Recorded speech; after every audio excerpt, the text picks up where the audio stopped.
80 years ago, a political storm swept across Britain.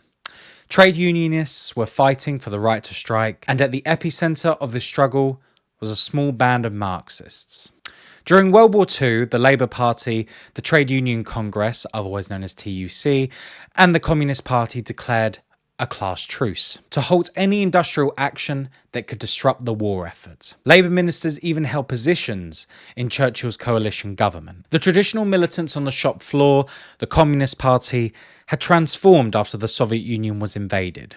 They became an extension of Stalin's foreign policy, advocating no disruption of industrial production in the capitalist West. Their goal was to ensure the Western Allies could launch a second front now. This class collaboration and adherence to Stalin's Popular Front policy meant the CP abandoned any last vestiges of revolutionary class politics. By 1944, workers began to realise the war was turning in their favour, bringing new confidence to the working class.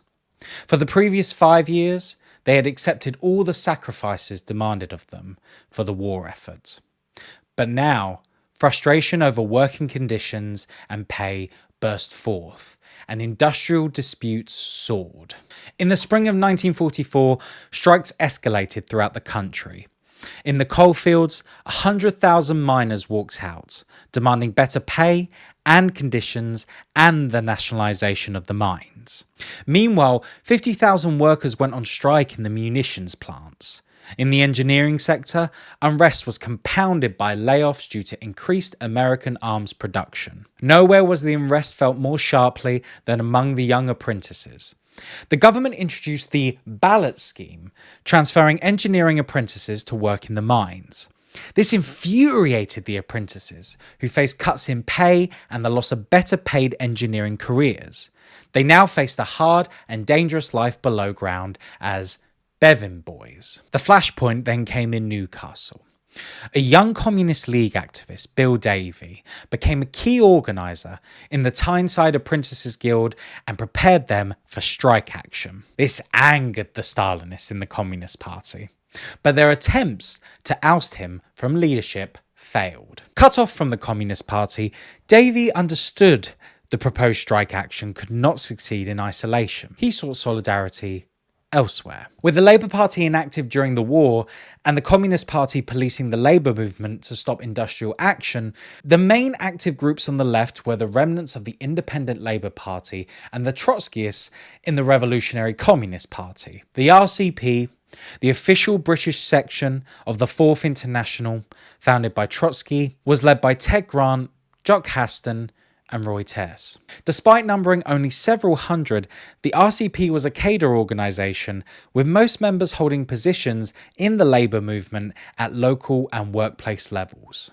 In 1942, a series of strikes on the Clyde led to the formation of the Militant Workers' Federation, with Tess elected as its national secretary. The federation aimed to support any group of workers in the country facing similar conditions. For Bill Davey, the local Independent Labour Party branch was the only group still opposing the collaborationist stand of the Labour leaders and the Communist Party. He turned up at an ILP committee meeting to discuss the forthcoming apprentices strike. He was welcomed by the local RCP members and began to organise solidarity action through the Militant Workers' Federation. The Tyneside strikers were soon joined by striking apprentices in Clydeside and Huddersfield. The RCP's intervention set off a chain of events that will propel them into the national arena and into prison. The British security services had been taking a closer interest in the RCP since the success of the Militant Workers' Federation. MI5 began investigating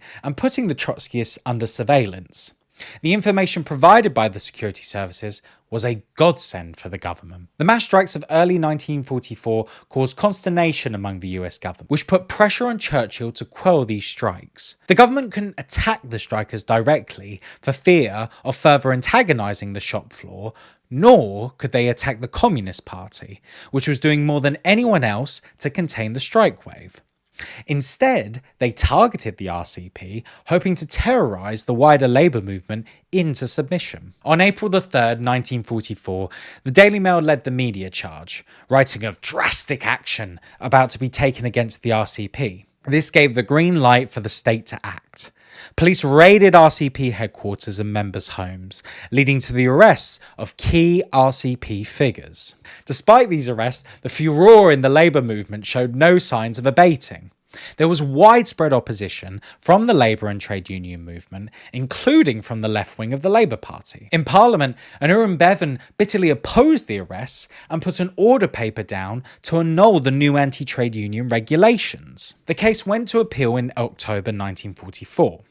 Under the legal stewardship of Ernest Silverman, all charges were dropped and the imprisoned RCP members were released to a hero's welcome. Socialists must show the same tenacity to ensure the next Labour government quashes the Tories' current attempts to bring in strike bans and penalties on trade unionists. We must once again defend the freedoms we fought for in 1944.